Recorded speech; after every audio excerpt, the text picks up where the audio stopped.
Hey there, and welcome to the show. My name is Andrew. I'm the host here, and I'm the co-founder of this business, Sound Legacy. The creature over my shoulder here is my dog, Pele. My business partner, Paul Shelton, is here as well. And I want to tell you a little bit about what we do before I introduce today's guests. We are a storytelling agency, and we're focused on helping people preserve the lore and the mythology and history of their families and loved ones. We do that by making podcast-style interviews where the guest is your grandma or someone you know and love. We make audiobooks. We make documentary films that take your wisdom and your family's history and project it into the future. We like to think of ourselves, as grandiose as it may sound, as the eyes and ears of the future, because we care. We want you to feel seen and heard and beloved and wise and interesting and complicated and all the things that you and your family are. We want to help translate that to the people you may never meet. So yeah, that's what we do. And with this show, we talk to people that we find interesting, talk to elders, talk to storytellers, and people that we think our viewers and listeners will enjoy. Our guest today is very much one of those. Her name is Tiffaney Ray Adams, and I'm going to make sure that I say her job title right because she's got an important job. She is the Regional Director of Partnerships and Head of Care Coordination for Care for Seniors. Now, Care for Seniors is a very dynamic organization. They do a lot of good. I would say that Tiffaney's sort of a facilitator of that ancient contract between communities and their elders. She provides dignity and care and a place for people to live, making sure that there are caregivers. She's going to tell you about it much more eloquently than I can, but she's worth listening to. She's got practical advice.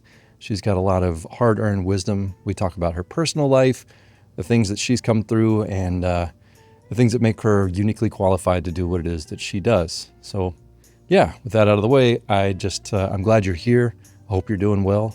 We're doing all right. This is going to be, if this is your first time watching this program, this background behind me, this is the last time you're going to see it. We're moving office at the end of this week. Very exciting for us. So yeah, look for new background, new guests, new everything in the future. All right, until next time, I hope you're out there doing well and taking care of the people you love. Until next time, enjoy our conversation with Tiffaney Ray Adams.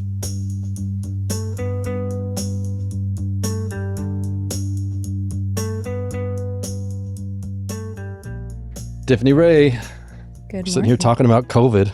How fun is that? We're going to switch out of COVID land.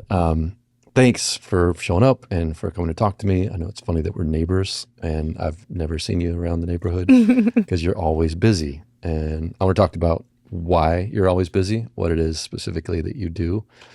But you're kind of a Southerner, right? Like you've lived around the country, but where are you? Aren't you from Alabama or Louisiana or somewhere? I've lived all over, but a huge part of my childhood was spent in the South. 7 years in Georgia, actually, 7 years in Georgia. consecutively. Wait, where in Georgia? Fort Gordon, right outside of Augusta. Okay. They changed the name. It's not Fort Gordon anymore. They went and changed the names of all of them. Right. But it'll always be Fort Gordon to me. Yeah, Army folks. Yeah. Both your parents were in the Army? Yeah. Yeah. So how many different places did you live as a kid? Oh, dear. I need an exact number or it doesn't count. Then it's going to have to not count. I have never truly counted it out. But for a gift a few years ago, you know, those aluminum tin maps, my son got me one to scratch off. Yeah. I'm going to have to dig it out and actually do that and actually put it start on the wall. scratching. But yeah, I've lived all over the world, not just the country. Oh, really? Yeah. Wait, I mean, I feel like, did you tell me about this? Where in out of the country did you live? Europe, Asia. Wow. I did some projects outside of my childhood. I did some projects in South America, Wow. Habitat for Humanity and such. So, Oh, yeah. really? What were you doing with them? Helping build houses. Yeah? Yeah. That's cool. Were you actually like hammering nails or were you? Yeah. In Costa Rica. Cool. Yeah. Wow, that's awesome. And on my downtime, fishing. Yeah? What made you do that? Why? I like to help people. Yeah. And I like to travel. And so it seemed a great way to satisfy both. Yeah. And there's a bunch of you, right? A bunch of siblings? A lot. Yeah. A lot. I'll have to show you a picture of most of us. Last year, we got together for a little reunion to celebrate my dad's 60th in Nashville. Oh, nice. that was a great way where a lot of extended family can come. A lot of our family is still in the South. Yeah. Still have family in Tennessee, Arkansas, Missouri. Louisiana? Don't you have some people in Yeah, I have Louisiana? some people in Yeah. Louisiana as well. There's a Yeah. bunch. And I'll actually be going to Louisiana next month for college tours for my son. Oh, so that's he's right. he's looking at Tulane and Loyola. Nice. So yeah. Yeah, I like Loyola. I live down the street from Loyola, and I used to, I don't now, but in the garden or uptown, off of Napoleon. It was great. I mean, just such a cool campus. And he's in the music program, right? Oh yeah. Yeah, they have an awesome music program. He's huge on music, big on jazz. Yeah. Big on jazz. I mean, did you grow up with that in the house? Was it kind of a musical household? Not in a formal sense, but there was always music on. Yeah. And my parents have very different taste in music. So there's a lot of variety, Yeah. a lot of variety. But we also had a lot of activity in the church too. So there was a lot of contemporary Christian, a lot of gospel. And then even though a lot of my childhood was spent in the South, not so much a lot of exposure to country, but a lot of blues, a lot of jazz. Yeah. So. Yeah. I mean, I don't necessarily miss the South. I just miss cultural aspects of it. Like back when I could taste food, I miss the food. Yeah, I think about the food all the time.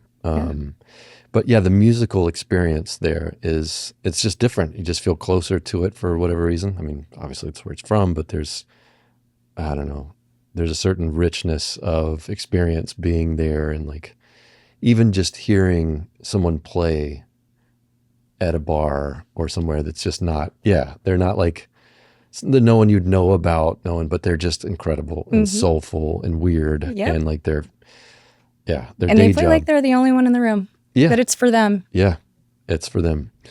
But you are also, I know you're a creative. Like, did you do music and art or both? Or I studied fine art at the Academy of Art in San Francisco. Yeah. My major was photography. My minor was painting. But I've always, always, always had a passion for art. And sorry, I'm jumping around in your life. You came to that after law school? Is that right? Yeah. So tell me how that went down.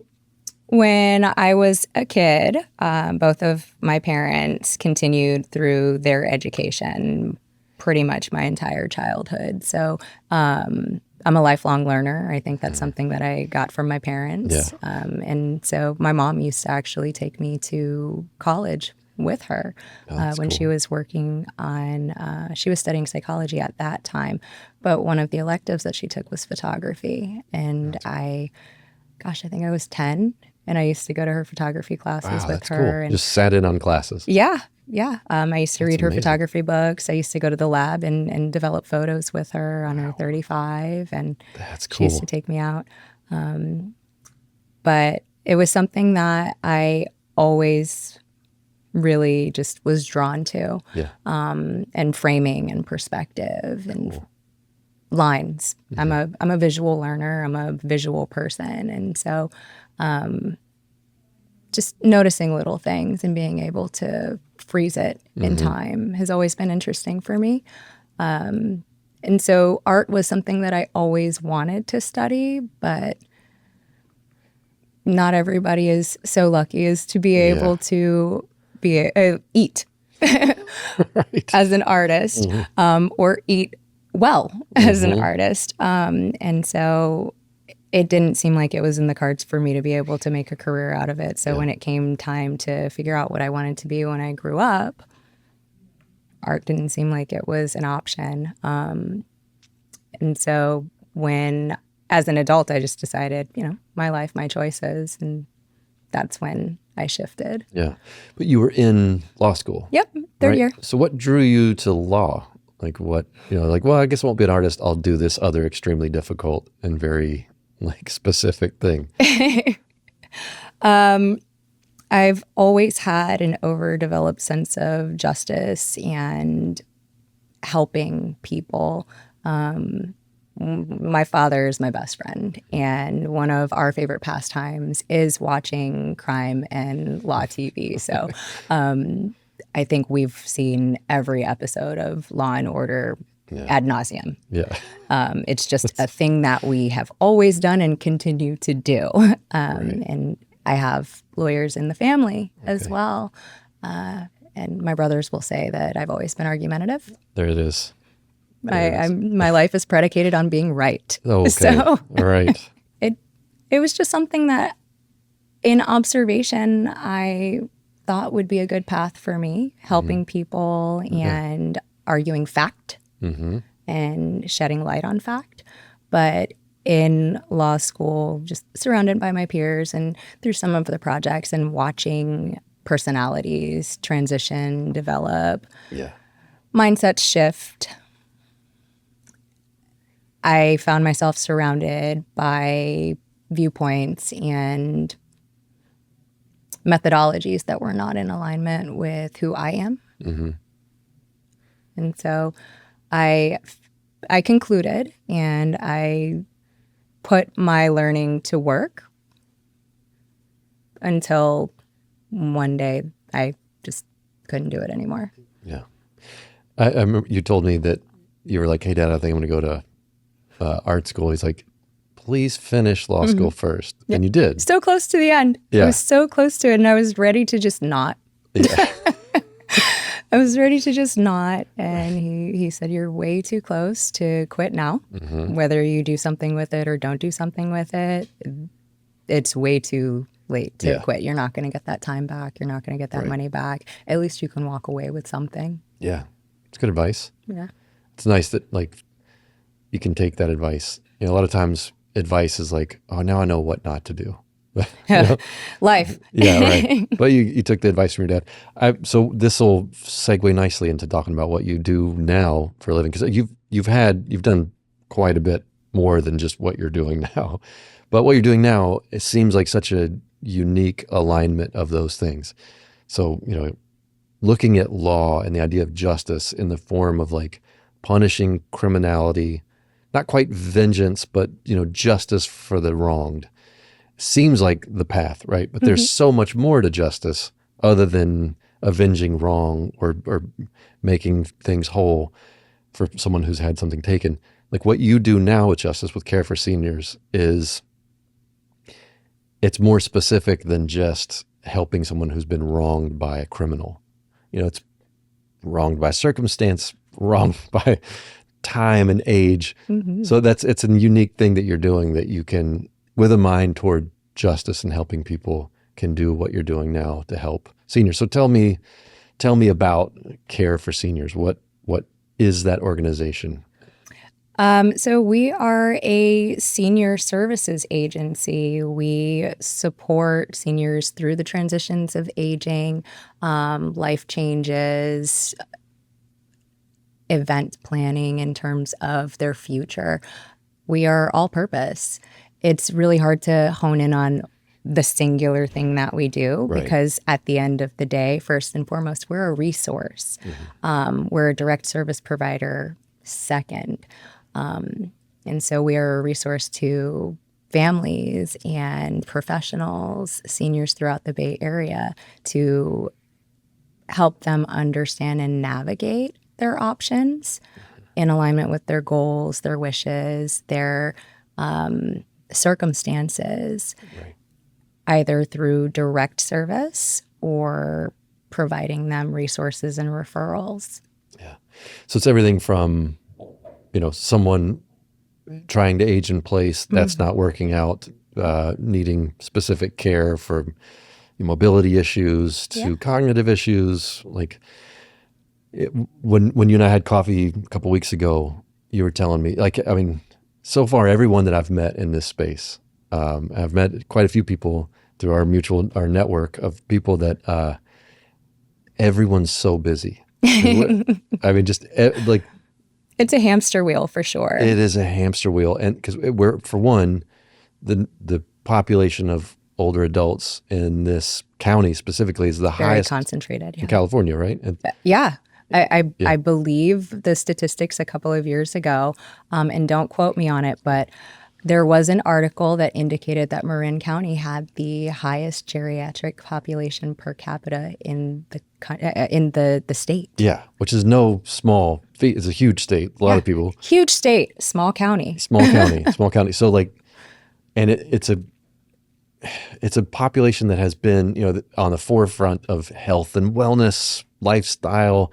So these people are aging well. And, there's like I can almost sort of sense it throughout the people that I've met here. There's a sense of, okay, I got this, man. I'm fine. And then suddenly, boom, you're not fine. And you can't recover quite well. And then it's an emergency. In walks Tiffany Ray Adams with hopefully some sort of solution. So, I know you were talking about like what people can do to prevent that sort of thing and mitigate that sort of thing. And I want to get there, but I kind of want to, you've been doing this for a while. The role you have now is not the role you started with. You've sort of advanced through the ranks of your company.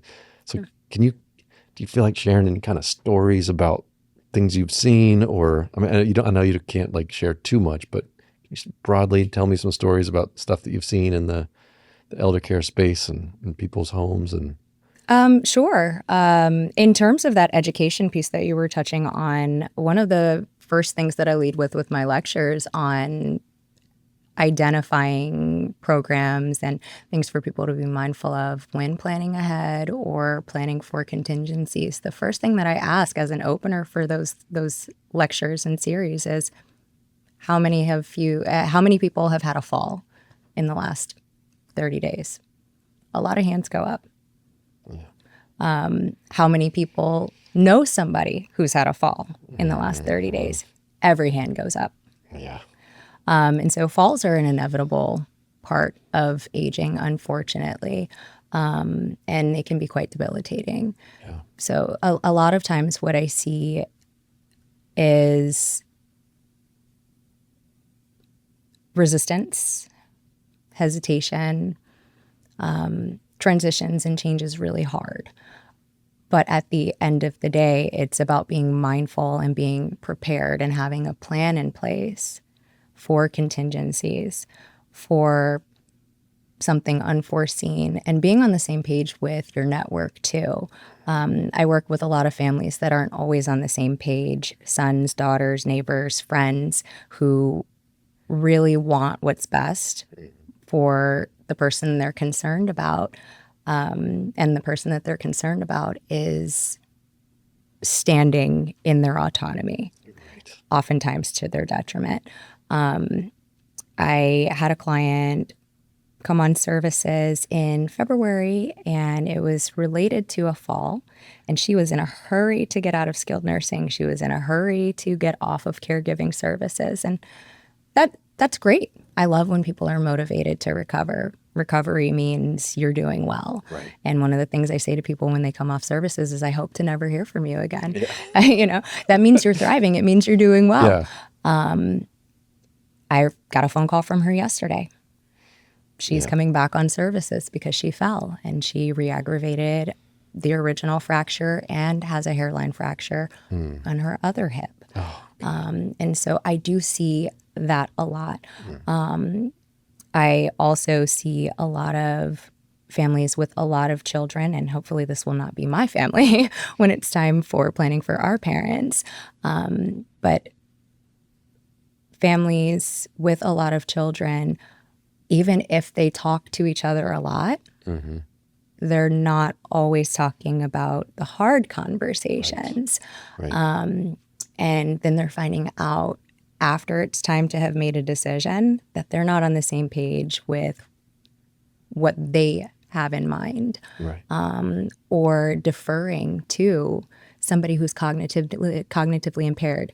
Maybe mom, dad, aunt, uncle. They no longer have the capacity to make the best decision, but nobody wants to step in and be that guide for them. Yeah.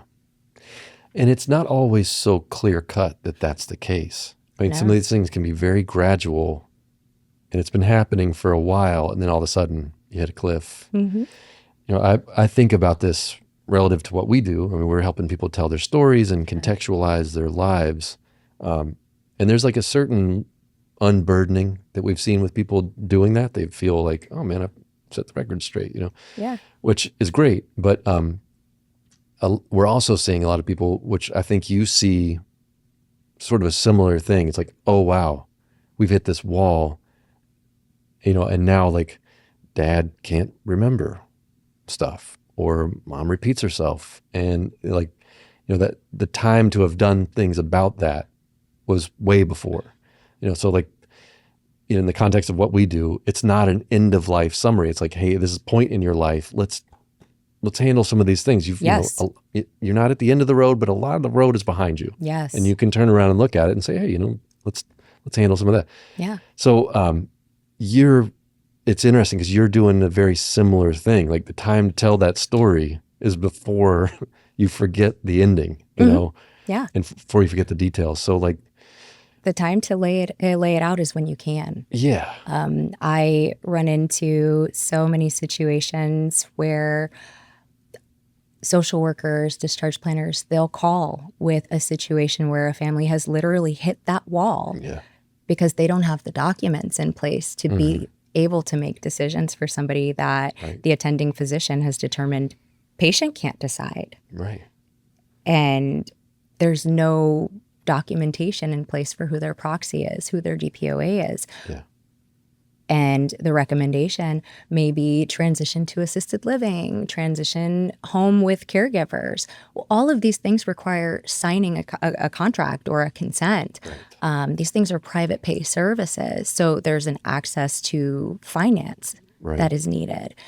And these sons or daughters, they're not on any banking accounts. They don't have any papers that say that they are the person who is able to make those decisions. Right. And so what you run into is people having there are delays for accessing the care that they need because their documents weren't in order. Or actually a year ago, I had a client, she had been on services with us for, 3 or 4 years. Mild cognitive impairment.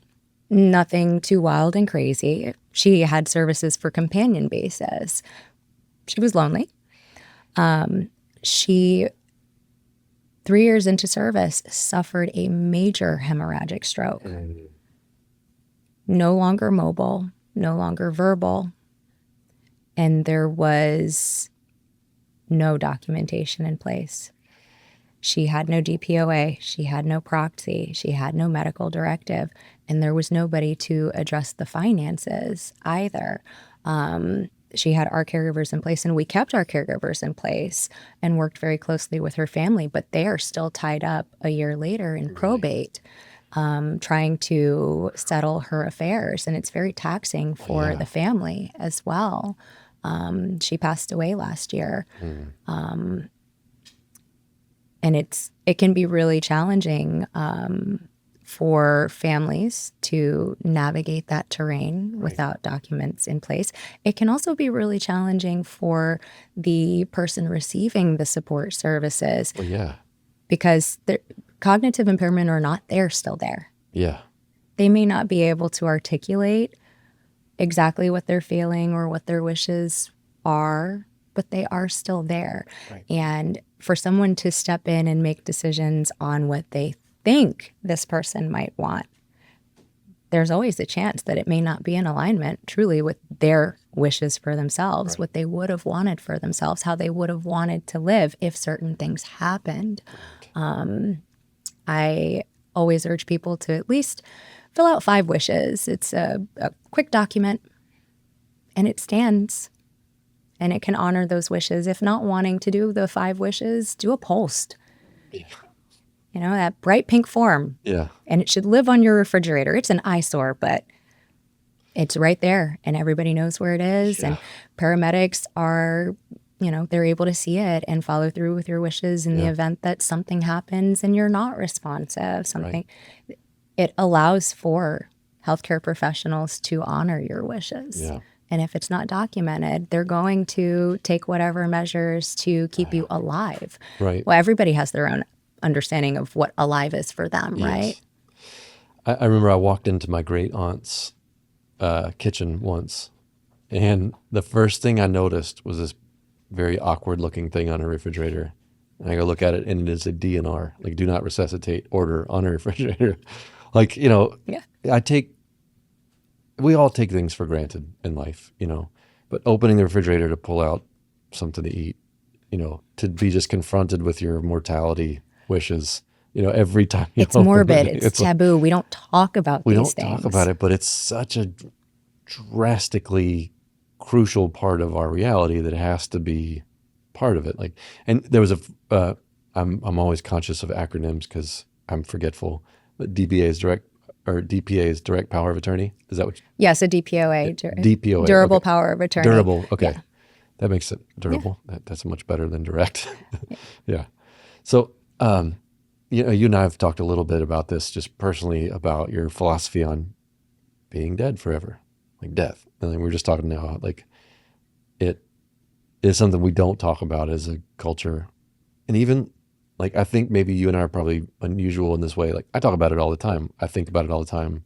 My mom was a hospice nurse, you know, talking about death is just normal. It is a part of life. Such a part of life. And she has like her thing is like, there's a number of benchmarks. Like, hey, if I can't do these things, I don't need to be here, you know? Same.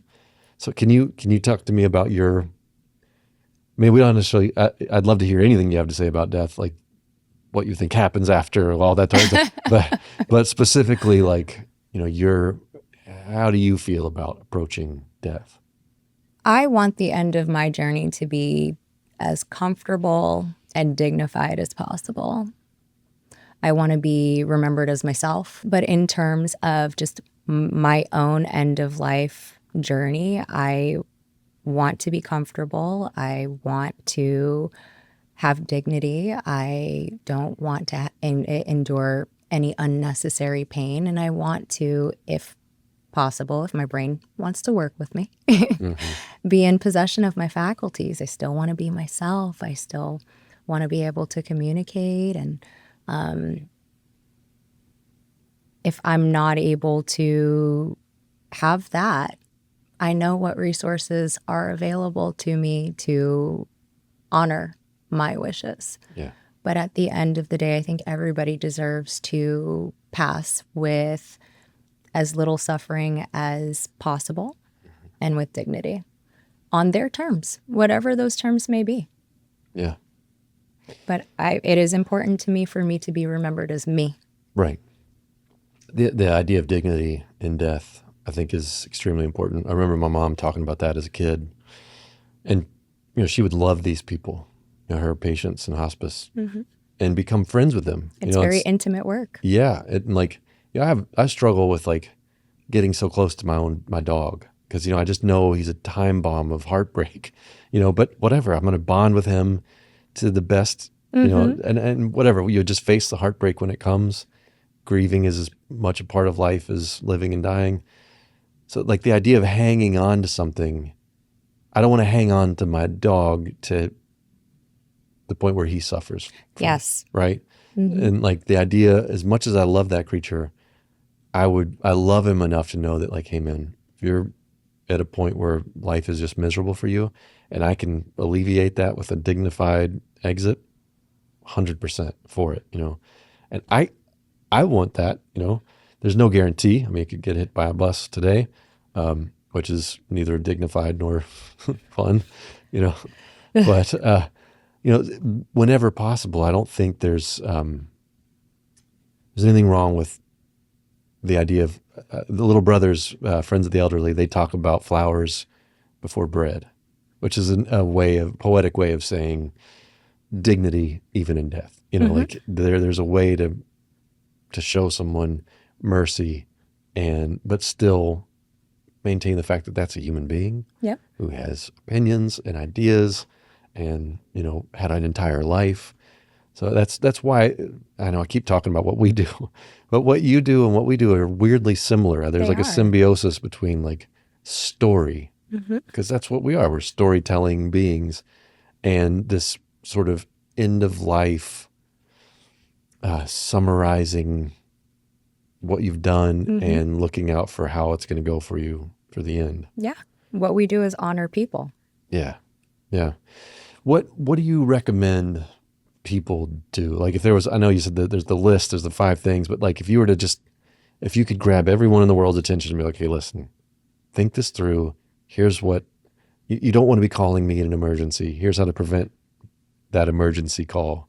Where would you guide people? Start your search early. Doesn't matter if you need it today or not. Educate yourself early. And that goes for family members too, not just older adults. Be aware of what resources are available.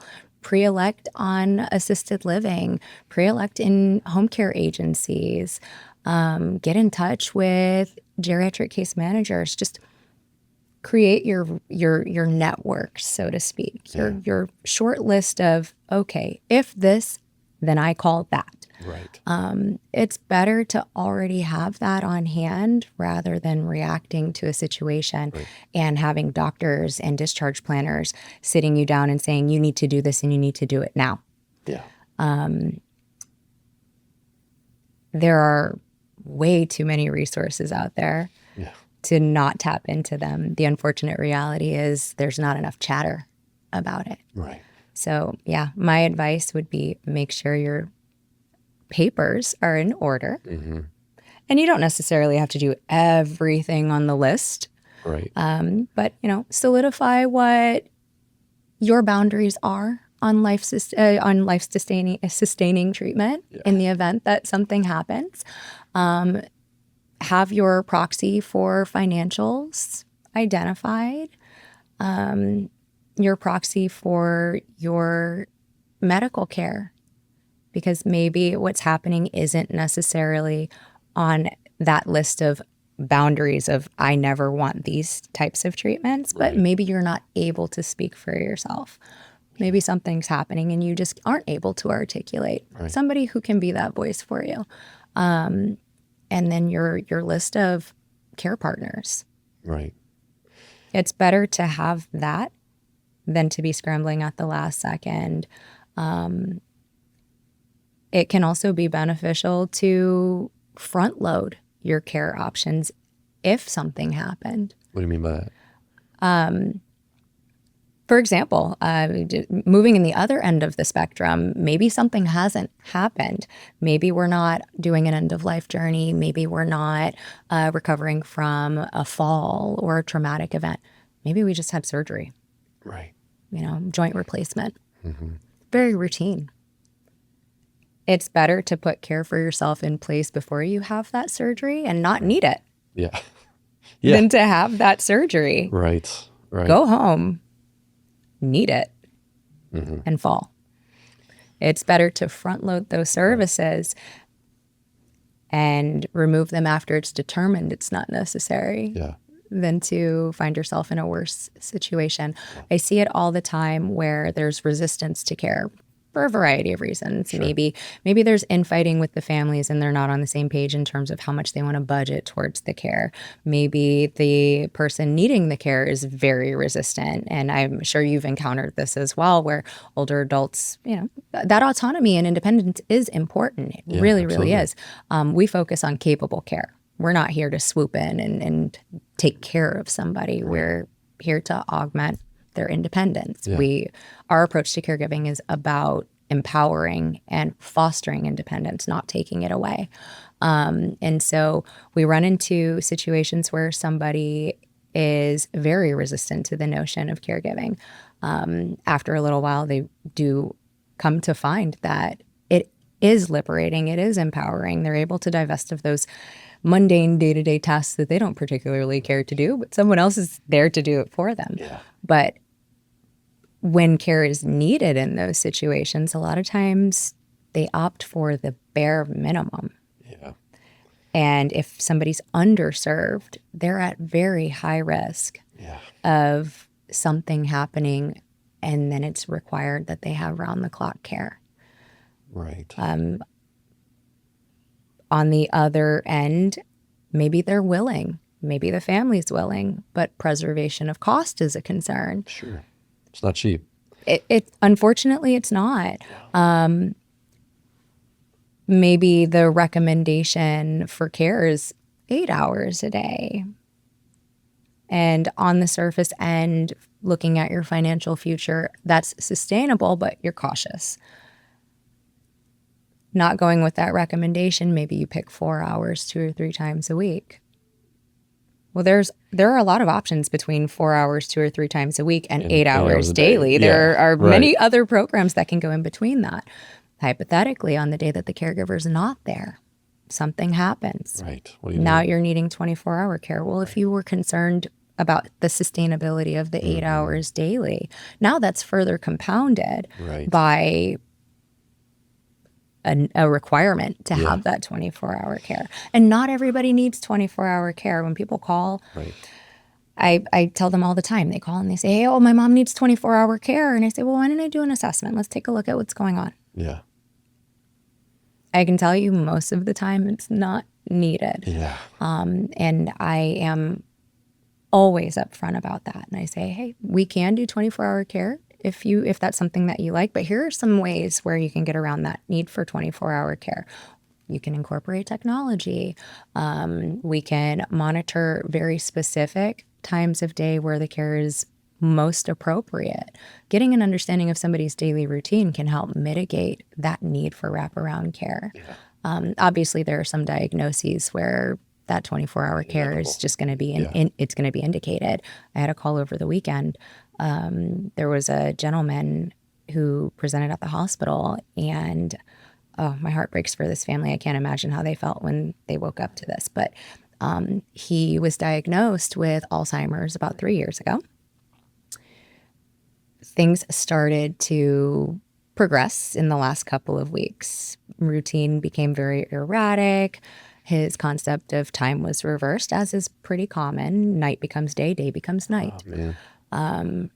He presented at the hospital because in the middle of the night, while his wife, who has historically been his sole and primary caregiver, was sleeping, he ended up on the roof.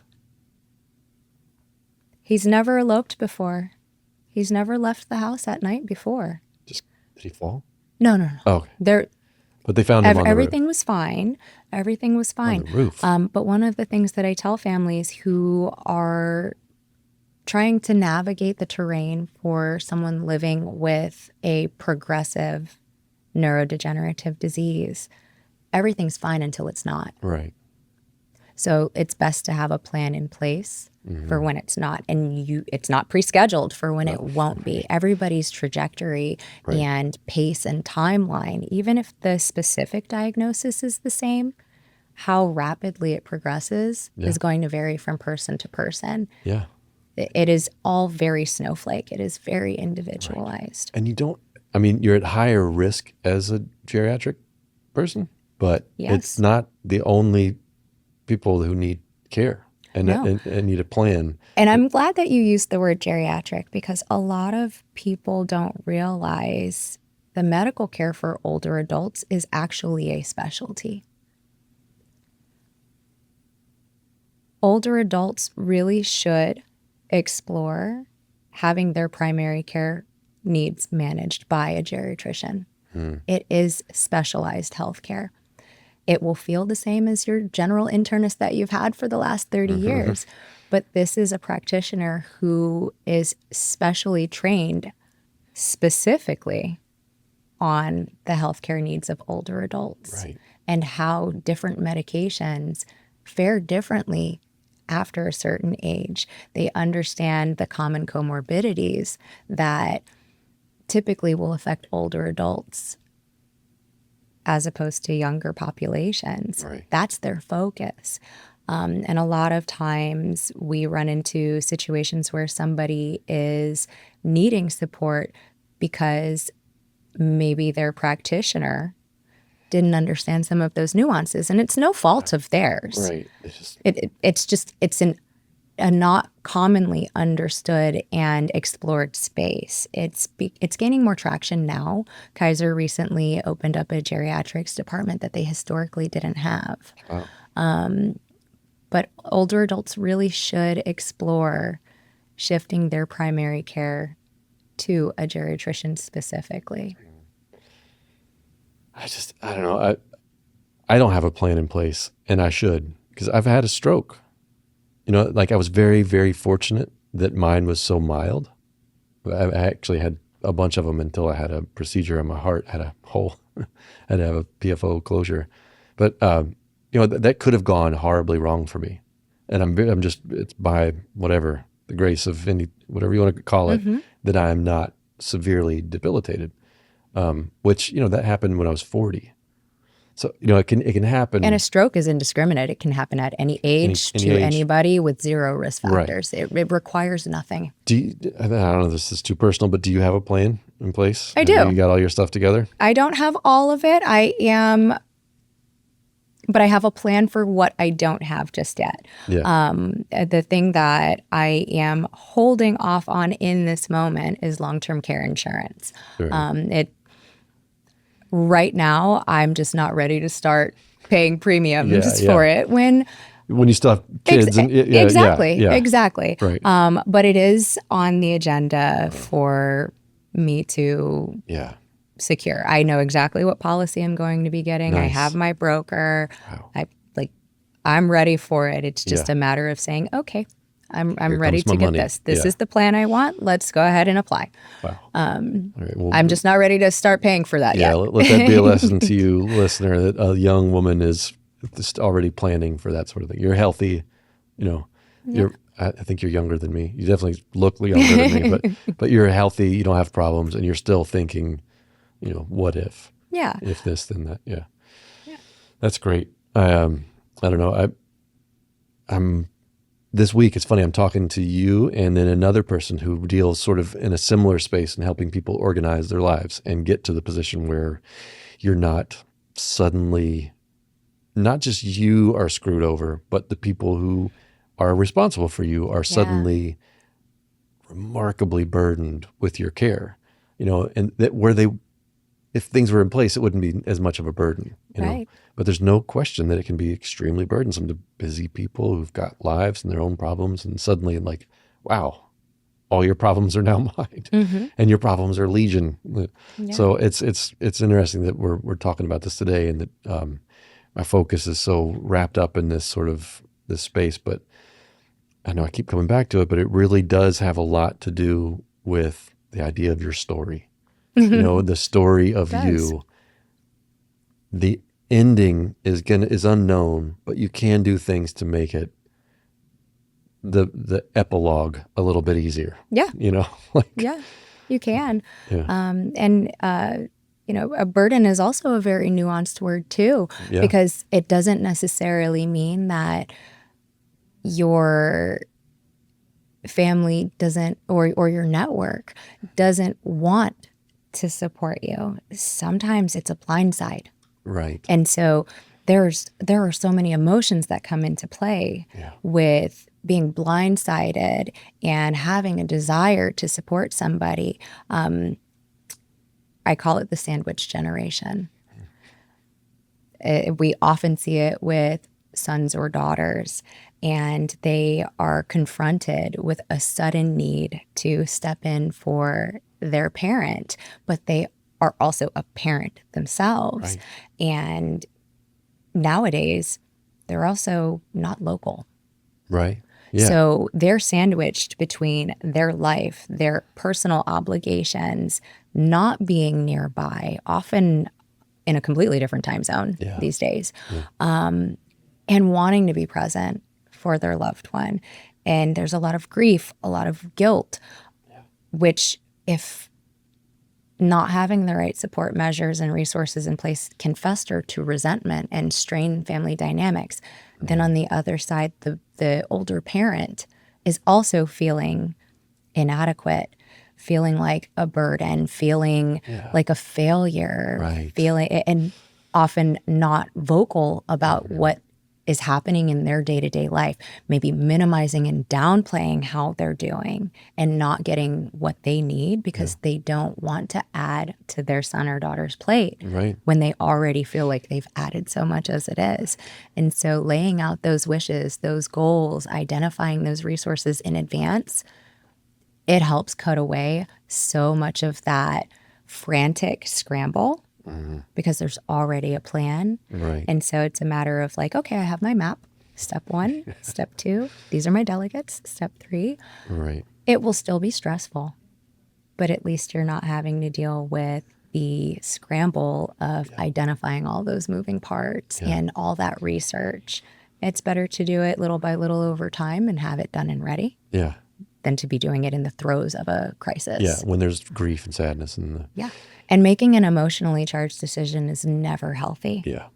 Making a decision in crisis about something as large as the health and care of another person, that's a very heavy decision. Right. Whenever possible, respond, don't react. And being able to respond rather than react takes a lot of tools.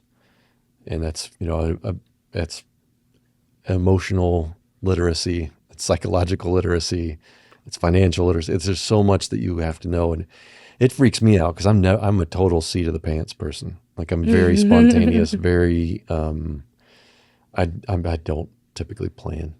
And knowing that there's this huge lift of planning that needs to be done for the sake of others is weirdly motivating for someone who's genuinely resentful of having too many plans in place. So I need to hear this and I need to act on it. And it's good to get your perspective on it and be so immersed in it right now. Oh, for sure. Happy to help. Yeah. In my social circles, I'm definitely not the planner at all. I don't like to plan my life in terms of like my general day to day. I'm definitely not a planner in that sense. I go more from a mood. I feel like this, and so like I'm a mood eater. My activities are based off how I'm feeling. My social calendar is based on how I'm feeling, what I'm in the mood for. But when it comes to getting the gang together, the group chat, I don't interact. I'm literally just tell me where I'm supposed to be and when, and I'll be there. Yeah. Don't ask me where we're going. Like, Tiff, yeah. where do you want to? No, don't ask me any of that. I'm so go with the flow. I just tell me when and where I'm supposed to be there, and I'll be there. Don't worry. I'm not a party planner. I'm not an event planner. All of that gives me so much anxiety. But you have made the time to like make sure you're in the days of got like a yes. Yeah. But when it comes to my kids, my clients, like I'm an excellent planner. Yeah. I just don't particularly like planning for myself. But when it comes to my health, absolutely, that is planned. And I can't necessarily say that it's planned for me. Sure. It's my plan, yes. Right. I benefit from it. But the reason that plan is in place really is for my kids. Yeah, so you can show up in a good way. Yeah, it's for my kids, not only to set an example for them, but also so that they don't have to deal with the pressure of thinking for me. Yeah, I mean, it's interesting to link that your current health and wellness and your plan for whatever happens to you when that fails, those are pretty inexorably linked things that must be.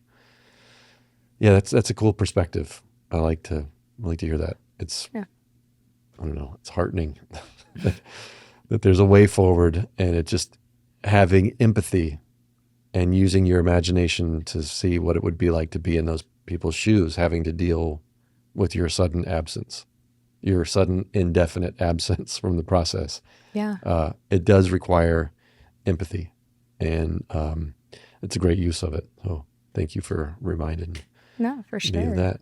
So resources, you've got CFS, Care for Seniors. Yeah. What's your website? Do you know by heart? careforseniorsagency.com. Okay. Yeah. We'll put up some links in the show notes, make sure everybody can find stuff. Anything else that you think people should know about, we'll put it in there. But I'm really glad to know you and to be your neighbor and to be sort of in your orbit and learning more from you and your cohort of generous, loving people who genuinely care for the elder population. It's, I don't know, I feel, I don't want to get emotional about it, but like knowing that people are out there to hold the hands of the vulnerable and that have a bent toward justice and a creativity and a sensitive side. You're not alone. You're not you are a very unique character, but you are there is a type of person that's out there doing this work that everybody that I keep meeting in this field is just such a loving person that can take that loving impulse and their drive to just do the thing right. It's one of the coolest professions that I've gotten the chance to meet lately. So Yeah. thanks. I mean, it's called the care industry. Yeah. Yeah. It's great. You have to care. Yeah. You have to care in order to be in it. Yeah. It's, as boots on the ground, it is grueling. It is intense. It can be brutal on the professional side because you're always on. Right. As that resource, you're always on. Maybe you not directly as the professional, but your company is always on. And so there is a need to be dependable. There's a need to be reliable. And none of that can ever happen without care. It has to matter to you. For me, it is personal. Yeah. As I said, my dad is my best friend, salt of the earth. I call that man 26 times a day. I'd call him 27 if he'd answer. But he's best person on the planet in my eyes. And my viewpoint on all of this is if it's not good enough for my dad, it's not good enough for anybody. Yeah. It's really that simple. So any partner that I refer to, my question is, would I allow this partner to work with my dad? Yeah. Is this caregiver appropriate for my dad? Like, would I be fine with that? No? Okay. Yeah. It is personal for me. Yeah. I can only just imagine. I don't know if your phone is on you right now, but like you're saying, you have to be on at all times. Like I know your phone is just chock full of messages. Oh, That I'm hasn't sure. been- I'm sure. It's not on me. I left it over there All because I know that if I feel the vibration, I'll just go. Yeah. It would pull me away from this. But I have an amazing team behind me, and both my personal and my work phone are forwarded to them at this moment. That's cool. I've been doing this since 2009, and so at one point my personal phone number was a work number, and so I still have a lot of partners and families that I work with that only know that number. Yeah. And so like I said, I'm nothing without my team. Yeah. They are amazing, and so I'm sure I'll have a lot of messages to weigh in on, but there will also have been a lot that they will have already addressed. That's cool. Yeah. Well, Tiffaney Ray, thank you very much for taking the time to come talk to me and share your story. I'm sure there's much more that will, as we get to know each other and we work around each other, look forward to hearing more about it. But if there's any way I can support what you're doing, I will. And anything else you want people to know before we sign off and say goodbye? You know, if anybody has any questions or any concerns about somebody that they know or questions about what resources are available throughout the general Bay Area, feel free to reach out. Awesome. Anytime. Great. Well, thank you. Yeah, of course. Thank you for having me. This was great.